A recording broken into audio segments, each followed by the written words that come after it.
Sathan media நண்பர்கள் அனைவருக்கும் வணக்கம். சேனலை சப்ஸ்கிரைப் பண்ணுங்கள். தொடர்ந்து நம்ம போடுற வீடியோவை பாருங்கள்.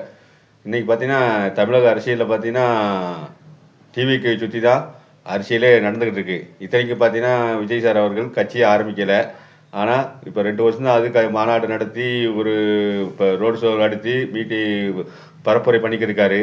அதுக்குள்ளே பார்த்தீங்கன்னா இந்த கட்சி எந்த அளவுக்கு ஒரு விஸ்வரூபம் எடுத்திருக்குன்னு நம்ம தமிழக மக்கள் அனைவருக்கும் தெரியும். அவர் தேர்தல் நின்று ஜெயிக்காரா தோக்குறாரா அது 2வது விஷயம். ஆனால் இன்றைக்கி ஒரு பெரிய அளவில் இந்தியா ஃபுல்லாக ஒரு கட்சி ரீச் ஆகிருக்குன்னா, அதாவது எலெக்ஷனுக்கு முன்னாடியே ஒரு ரீச் ஆகிருக்குன்னா அது டிவிக்கே தான் அது இருக்கும். ஏன்னா இப்போ என்ன பிரச்சனைனா, டிவிக்கு வரும் 2026 தேர்தலில் தனிச்சு நிற்க போகுதா, இல்லை ஏடிஎம்கே கூட கூட்டணிக்கு சேர போதா, இல்லை ஒரு 3வது அணி அமைக்க போதா அப்படின்னு ஒரு ஆயிரக்கணக்கான கேள்விகள் இன்றைக்கி ஓடிக்கிட்டு இருக்குது. ஏற்கனவே இப்போ பார்த்தீங்கன்னா இப்போ அதிமுகவும் இப்போ பிஜேபியும் இவங்க டிவிக்கு இழுக்கிறதுக்கு ரொம்ப முயற்சி பண்ணிக்கிருக்காங்க. ஏன்னா கண்டிப்பாக திமுக இப்போ வலுவான ஒரு கூட்டணியாக இருக்குது. தொடர்ந்து வெற்றி பெற்றுக்கிட்டு இருக்காங்க. சட்டசபை தேர்தலேருந்து உள்ளாட்சி தேர்தல், மாநகராட்சி தேர்தல் எல்லாத்துலேயுமே அவங்க வெற்றி பெற்றுக்கிட்டு இருக்காங்க. அப்படி இருக்கிற பட்சத்தில் ஒரு வலுவான கூட்டணியை உருவாக்கக்கூடிய சூழ்நிலையில் எதிர்கட்சிகளுக்கு ஒரு கட்டாயம் ஏற்பட்டிருக்கு. அது மட்டும் இல்லாமல் அதிமுகவில் கடந்த பாராளுமன்ற தேர்தலில் பார்த்தீங்கன்னா பெரிய ஒரு ஆச்சரியம், இதுவரை இல்லாத ஒரு பெரிய தோல்வியை அதிமுக சந்திச்சிருக்கு. அது காரணம் அதிமுகவோட பிளவுன்னு தான் சொல்லணும். ஏன்னா இப்போ 2வது டிடிவி பன்னீர்செல்வம், இப்போ கேடிசி பழனிசாமி, இப்படி ஒவ்வொருத்தரும் ஒவ்வொரு பகுதியில் அதிமுகவோட வாக்கு வங்கியை சிதைச்சிட்டாங்க. அதை ஒன்றுபட்ட ஒரு அதிமுகவாக உருவாக்குறதுக்கு எடப்பாடி பழனிசாமிக்கு அவர்கள் எந்த ஒரு எடுக்கலை, ஒரு நடவடிக்கையும் எடுக்கலை. அவங்கள ஒரு கட்சிகளை சேர்த்து ஒரு புதிய அதிமுகவை உருவாக்கணும் அப்படிங்கிற ஒரு எண்ணம் எப்போயுமே இல்லை.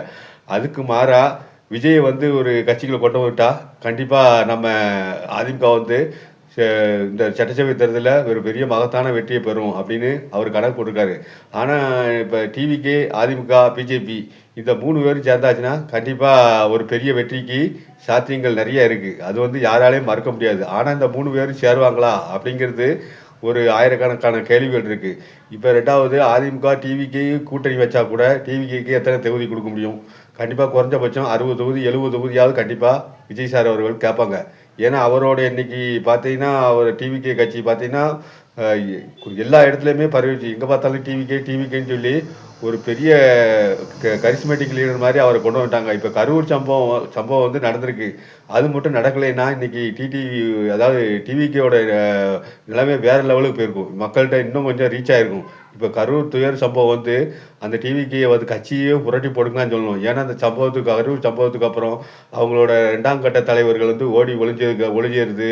விஜய் இன்னும் பொது வழியில் வராது, 10-20 நாளாச்சு பொது வழியில் வராமல் இருக்குது. வர முடியாத சூழ்நிலையில் உருவாக்கிடுச்சு. இப்படி ஒரு சூழ்நிலை ஒரு கட்சிக்கு வருதுன்னு தெரிஞ்சால் ஒரு தமிழ்நாட்டிலே இந்த மாதிரி சூழ்நிலை எந்த கட்சிக்குமே இருந்திருக்காது. ஒரு கட்சி ஆரம்பித்து ஒரு துயர் சம்பவம் நடந்து ஒரு பொது வெளிக்கு வர்றதுக்கு ஒரு கட்சி நடத்த முடியல அப்படின்னா இதுவும் ஒரு டிவிக்கு ஒரு பெரிய பிரச்சனை தான். 2வது பார்த்தீங்கன்னா கரூர் சம்பவத்துக்கு சிபிஐ பிரச்சனை வேணும், சிபிஐ விசாரணை வேணும் அப்படின்னு சொல்லி டிவிக்கு தரப்புல வச்சுட்டாங்க.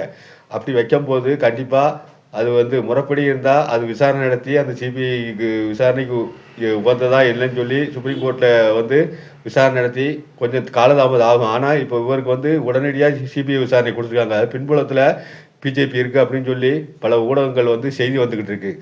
அப்படி இருக்கும்போது விஜய்க்கு பிஜேபி சப்போர்ட் பண்ணுதுன்னா கண்டிப்பாக அடுத்த தேர்தலில் கண்டிப்பாக டிவிக்கு அவங்க கண்டிப்பாக கூட்டணிக்கு இழுப்பாங்க. இல்லைன்னா விஜய்க்கு வேறு மாதிரியான செக் வைப்பாங்க. இப்போ எடப்பாடி பழனிசாமி அவர்கள் என்ன செய்கிறாருன்னா, நம்ம அதிமுக 26 ஜெயிக்கணும்னா ஒரே வழி டிவிக்கு கூட்டணி. இந்த கூட்டணி சேர்ந்தால் கண்டிப்பாக நம்ம பெரிய கூட்டணி ஆயிரும், நம்ம கண்டிப்பாக ஒரு பெரிய மாபெரும் வெற்றியை அடைஞ்சிடலாம் அப்படின்னு சொல்லி பார்க்கலாம். இன்றைக்கி இப்போ அதே போல் தான் இப்போ தமிழக அளவிலும் பார்த்தீங்கன்னா இப்போ டிவிக்கு சுற்றி தான் எல்லா நிகழ்வுகளும் நடந்துக்கிட்டே இருக்குது. அதுக்கு காரணம் விஜய். அதாவது பெரிய கரிஷ்மா லீடர், ஒரு திரைத்துறையில் ஒரு உச்சத்தில் உள்ள நடிகர். அவர் வெளியில் வரும்போது கண்டிப்பாக ஒவ்வொருத்தரும் எங்கே இருந்தாலும் சரி, இப்போ ஊருக்குள்ளேயே ஒரு விஜய் வராருன்னா கண்டிப்பாக எல்லாருமே ஒரு வேண்டியவன் வேண்டாதவன் எல்லாருமே அவர் போய் பார்ப்பாங்க. ஓட்டு போடுதான் போடாது 2வது விஷயம். அப்படி கண்டிப்பாக அவரை பார்க்கணும் அப்படிங்கிற ஒரு முனைப்போட போய் கண்டிப்பாக பார்ப்பாங்க. அந்த ஒரு கரிஷ்மா லீடராக வந்து விஜய் இருக்கார். அதை வந்து தங்களுக்கு ஒரு சாதகமாக பயன்படுத்தி 2026 தேர்தலில் எடப்பாடியார் அவர்கள் வெற்றிவாக சூடணும். நம்ம கட்சி வந்து ஒரு நிறையா பிரிஞ்சு போனால் கூட விஜயை வச்சு அதை வச்சு சமாளித்து நம்ம ஒரு பெரிய வெற்றியை கொடுத்துடலான்னு சொல்லி எடப்பாடியார் அவர்கள் கணக்கு போட்டுருக்காங்க.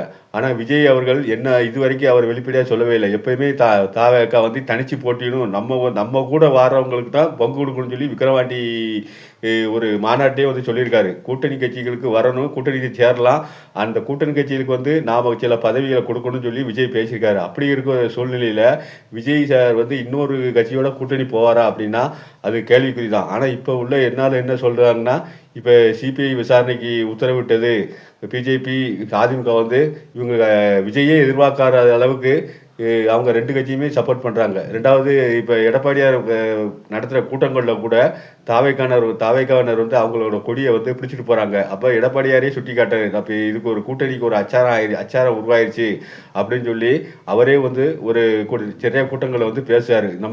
அதாவது இப்போ டிவிக்கு கட்சிக்காரங்களே வந்து இந்த கூட்டணிக்கு ரொம்ப ஆர்வமாக இருக்காங்க அப்படின்னு சொல்லி அவரே வந்து நிறைய இடத்துல பேசிக்கும் போது கண்டிப்பாக இந்த டிவிக்கு அதிமுக பிஜேபி கூட்டணி உருவாகுமா, இல்லை தாவேக்கா தலைமையில் வேறு ஒரு புதிய கட்சி உருவாகுமா அப்படிங்கிறத பொறுத்துன்னு பார்ப்போம். இந்த கூட்டணி டிவிக்கே அதிமுக பிஜேபி கூட்டணி இல்லை டிவிக்கே வந்து தனித்து கூட்டணி, இதில் எதை விரும்புகிறீங்க அப்படிங்கிறத நீங்கள் கமெண்ட் பாக்ஸில் சொல்லுங்கள். நன்றி, வணக்கம்.